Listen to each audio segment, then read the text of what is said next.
So ஈரம் படத்தில் வந்து நிறைய ரிசர்ச் இருந்திருக்கும் நீங்கள் பண்ணுறப்ப, பிகாஸ் அது எங்களுக்கு ரொம்ப புதிய கதை. இன்ஃபேக்ட் உங்களுக்குமே ஒர்க் பண்ணுற புதுசாக இருந்திருக்கும். ஸோ சப்தம் அப்படின்னு ஒரு சவுண்ட் ஹாரரில் ஒர்க் பண்ணுறப்போ என்ன மாதிரியான ரிசர்ச் ஒர்க் இதுக்குள்ளே இருக்குது சார்? இது என்னோட ஹாரர் அப்படின்னு பார்க்கும்போது ஒரு ரியலிஸ்டம் பேஸ் தான் பண்ணுவேன். ரொம்ப வந்து நம்ப முடியாத சில விஷயங்கள் அங்கே பார்த்து சாரி நம்ப முடியாத சில விஷயங்கள் அப்படின்றது எடுத்துகிட்டு போகிறது கிடையாது. அது ஒரு ஹாரர் அப்படின்றது ஒரு ஃபேண்டஸியாக இருந்தாலும், ஒரு பேய் படம் அப்படின்றது ஃபேண்டஸியாக இருந்தாலும், ஒரு நம்பக்கூடிய சில விஷயங்களை வச்சு தான் ஒரு கதையை ட்ரைவ் பண்ணிட்டு எடுத்துகிட்டு போகணுன்னு நினைப்பேன். அப்படி எனக்கு யோசிக்கும் போது எல்லாருமே படங்கள் வந்து எனக்கு புக்ஸும் டாக்குமெண்ட்ரிஸ் அப்படின்றது தான் வந்து எனக்கு ரொம்ப வந்து அதிகமாக யூஸ் ஆச்சுன்னு நான் சொல்லுவேன். அது உண்மைக்கு அருங்காமையில் இருந்து எடுத்துகிட்டு போகிற ஒரு விஷயத்த. ஸோ அப்படி தான் இந்த படத்தில் வந்து நான் ரிசர்ச் பண்ணேன் அப்படின்றத நான் சொல்லுவேன். ஸோ இதுக்கு பின்னாடி ஒரு உண்மை சம்பவம் இருக்கா? இல்லை, உண்மையிலே பல விஷயங்கள் சேர்ந்த ஃபேக்ட்ஸ் இருக்குல்ல, உண்மை எலிமெண்ட்ஸ் இருக்குல்ல, உண்மை எலிமெண்ட்ஸ் எல்லாம் சேர்த்து ஒரு கதையாக பண்ணது தான் இது ஒரு பாயிண்டில். Thank you sir. சார் அறிவுடன் சார், பேய் பிசாசுனாலே இங்கே பொதுவாக நிசப்தமான ஏரியாவில் தான் அதிகம் சவுண்ட் அடிக்கும். நீங்கள் சப்தம் பேர் வச்சுருக்கீங்களே, தமன் இருக்கிறதுனால வச்சுட்டீங்களோ? இல்லை இல்லை, தமன் அப்படின்றது ஒரு மியூசிக்கான விஷயம். சப்தம் அப்படின்போது ஏன்னா ஒரு ஒரு இடி இடிக்குதுன்னு வைங்க, நமக்கு ஒரு பயம் வருது இல்லை. திடீர்னு வந்து யாராவது நீங்கள் தனி ரூமில் இருக்கும்போது நம்மளுக்கு கதவு படாதுன்னு எதுவுமே இல்லாமல் ஒரு சாத்தும் போது ஒரு சின்ன ஒரு பயம் இருக்குல்ல, அந்த ஒரு பயம்தான் இந்த படத்தில் வந்து ஒரு சத்தத்தை வச்சு நான் பண்ணியிருக்கேன் ஒரு பாயிண்டில். ஹீரோ சார், ஆதி சார், நீங்கள் ஒரு அழகான ஹீரோயின் வந்து நிக்கி கல்யாணி கல்யாணம் பண்ணீங்க. கல்ராணி சார், நிக்கி கல்ராணி. ஓகே, இந்த படத்தோட பேக்ரவுண்டில் எங்கேயுமே ஹீரோயின் இல்லை. நீங்கள் பேசும்போதும் சரி, டைரக்டர் பேசும்போதும் ஹீரோயின் படத்தில் 3 பேர் இருக்காங்கன்னு நினைக்கிறேன். யாரை பற்றியும் பேசல. ஏன், என்னாச்சு? ஹீரோயின் உங்களுக்கு ஹீரோயின் யாரோ புறக்கணிக்காங்களா? இது அதுக்கான படம் கிடையாது சார். ஹீரோக்கே ரெக்கையை போட்டாங்க பாருங்க. இது அந்த ஹீரோ ஹீரோயின் அப்படி பட்ட படமாக இருந்தால் கண்டிப்பாக பண்ணியிருப்பாரு. இந்த கான்செப்டை கன்வே பண்ணணும்னு ஒரு போஸ்டர் டிசைன் சார்.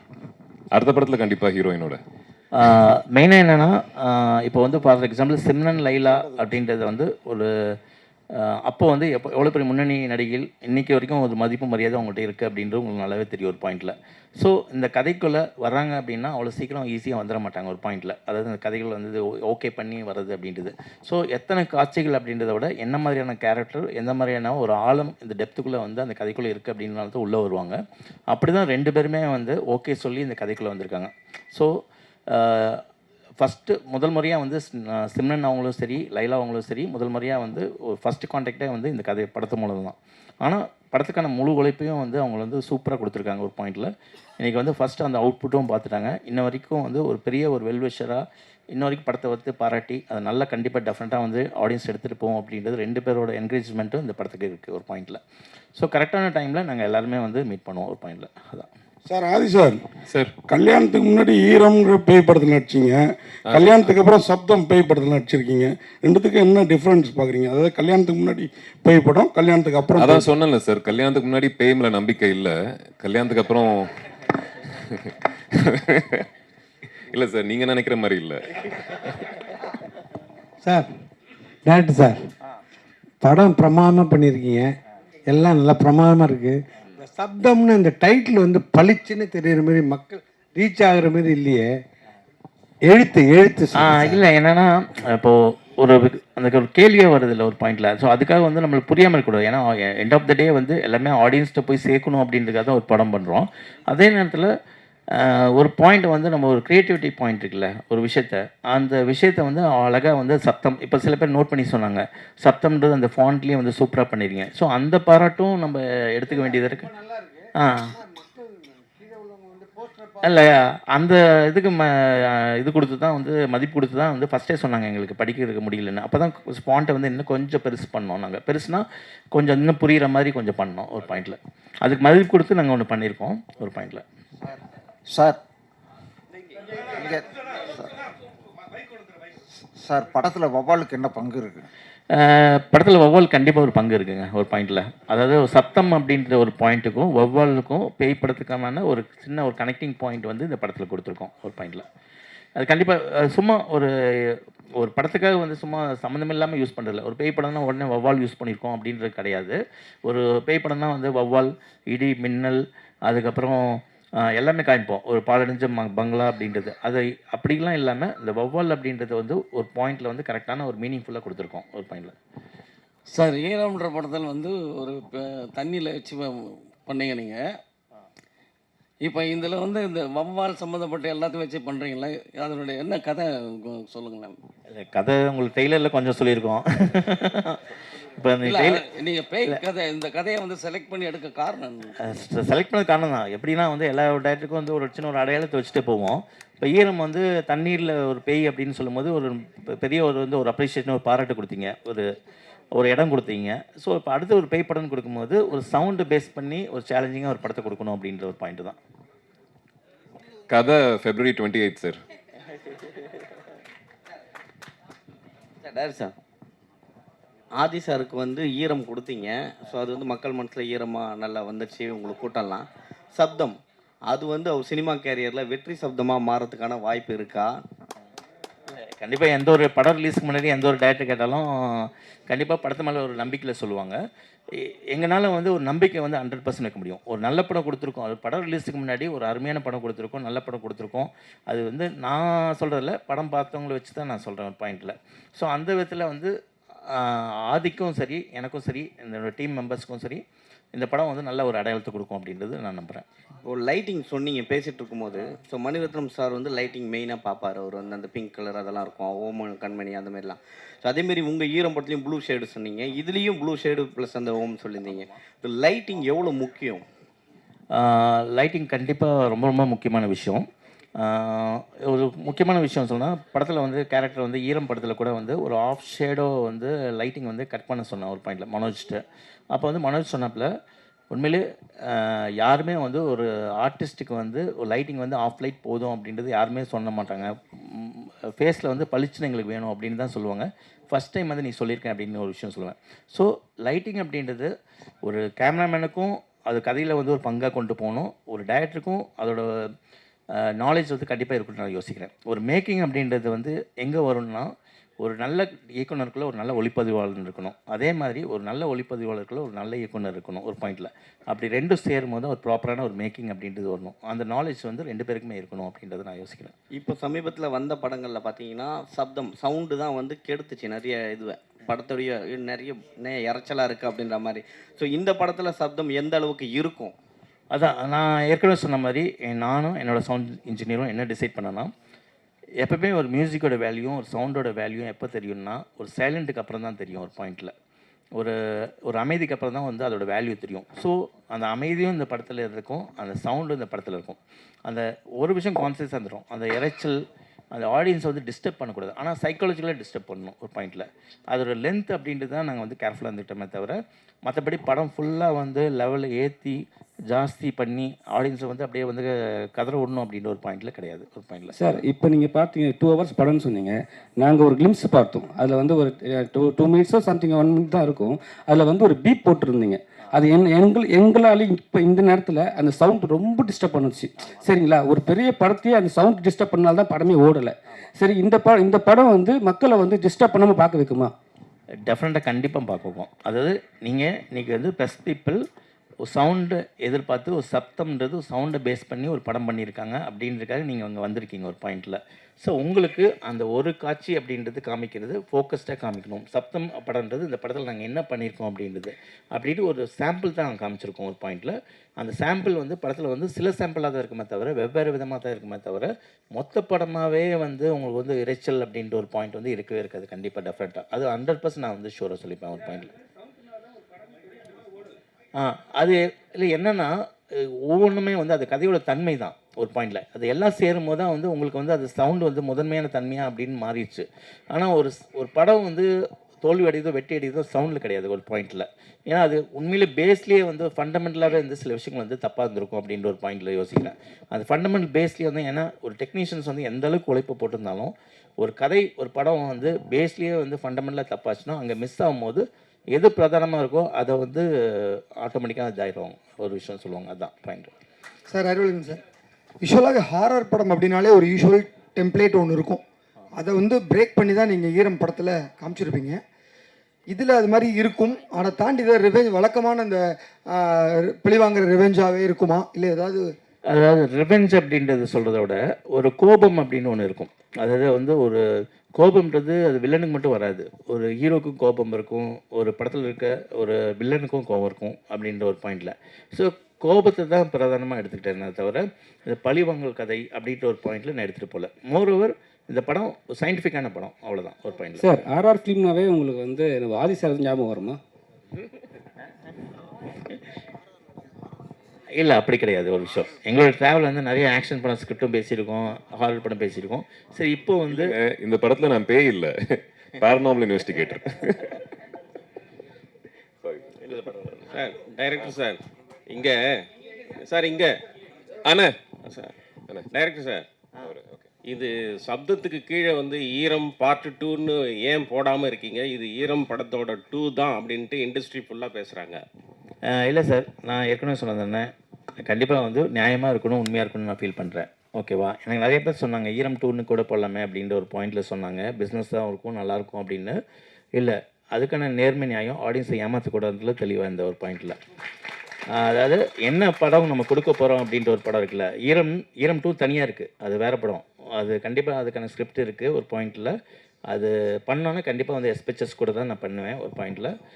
இது தனியாக சப்ஜெக்ட் ஒரு. ஆனால் ஹாரர் படம் எங்கே வந்து கனெக்ட் ஆகுதுன்னா ஈரமுக்கும் சப்தத்துக்கு ஆதி சார் நான் சமன் அப்படின்ற ஒரு விஷயத்தில் நாங்கள் கனெக்ட் ஆகிறோம், ஒரு ஹாரர் படம் எடுக்கிறோம், அந்த பாயிண்ட் தான் சார். ஆதி சார் ஒரு காலத்தில் பேய் படம்னாலே ரொம்ப பயந்து நினைக்கிட்டு இருந்தோம். அந்த சுந்தர் சி சார் காஞ்சனா மாதிரி படம்லாம் வந்து பேய் ரொம்ப காமெடி ஆக்கிட்டாங்க. இப்போ வந்து பேயை வந்து ரசிப்பாங்களா? இந்த மாதிரி கதை எப்படி இருக்கு? இந்த கதை எப்படி?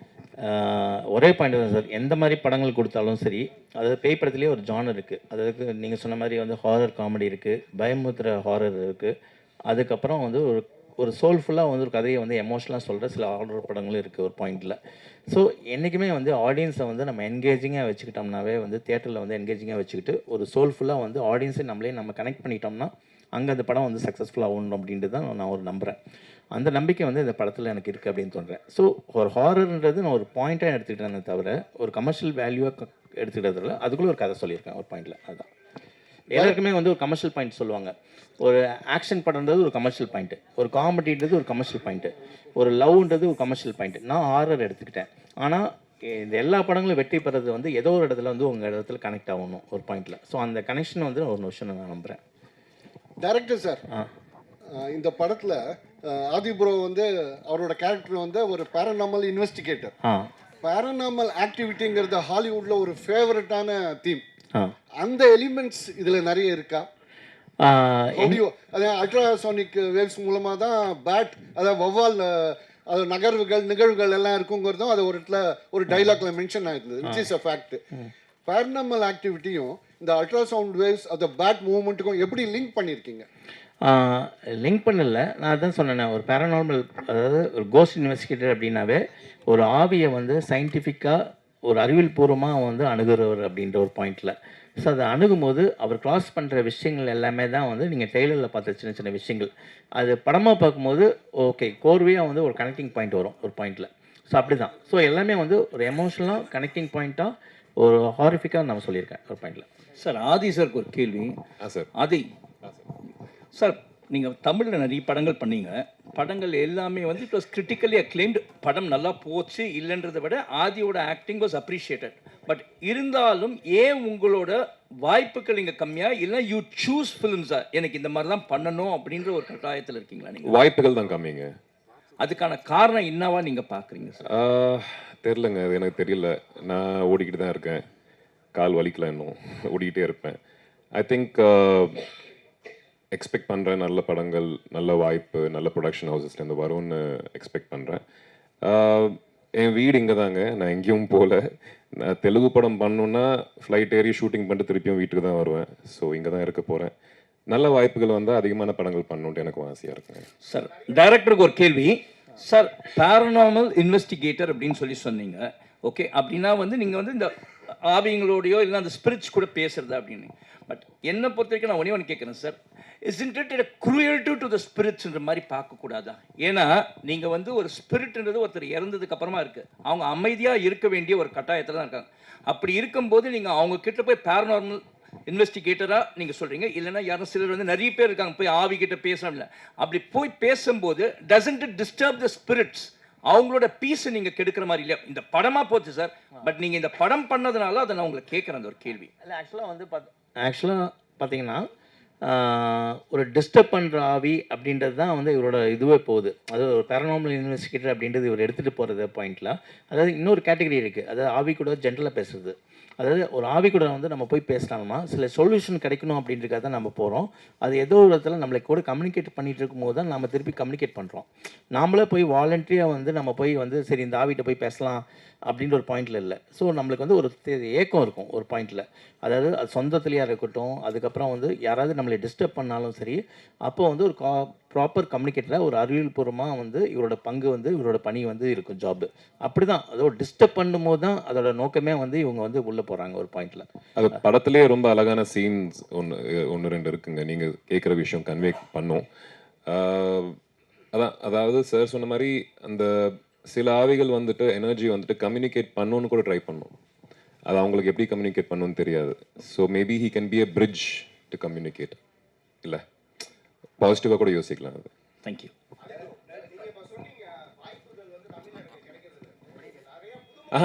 கம்மின்னு சொன்னாங்க. கிடைக்கிறது, இது தமிழ் படம் தானே.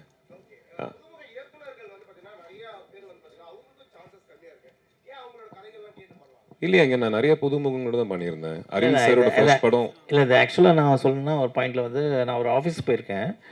அப்போ வந்து நான் 2-3 இன்டர்வியூவில் கூட சொல்லியிருக்கேன். என்னென்னா அவரை பொறுத்த வரைக்கும் நான் ஆஃபீஸ் பண்ணேன்னா ஒரு போர்டு வச்சுருப்பார் ஒரு பாயிண்டில். அந்த போர்டில் வந்து ரைட்டப்ஸ் இருக்கும்.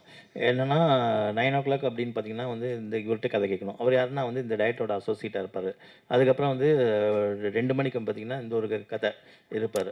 அது வந்து இந்த டயட்டோட அசோசியேட் அப்படின்னு இருப்பார். ஸோ இந்த விஷயங்கள் வந்து நானும் யோசிப்பேன், இவ்வளோ கதை கேட்டுட்ருக்காரு அப்படின்ற ஒரு மாதிரி வந்து அவர்கிட்ட கேட்பேன் நான் ஒரு பாயிண்டில்.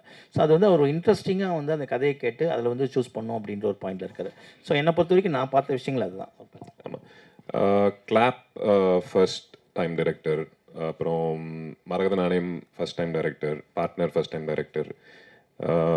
எனக்கு 2வது படமாக ஈரம் இருந்தது, சாரோட first film. So directors first டைமா செகண்ட் டைமா அதை தாண்டி ஆனஸ்டி இன் ஃபிலிம் மேக்கர் ரொம்ப ரொம்ப முக்கியங்க. அதை தான் பார்ப்பேன் நான்.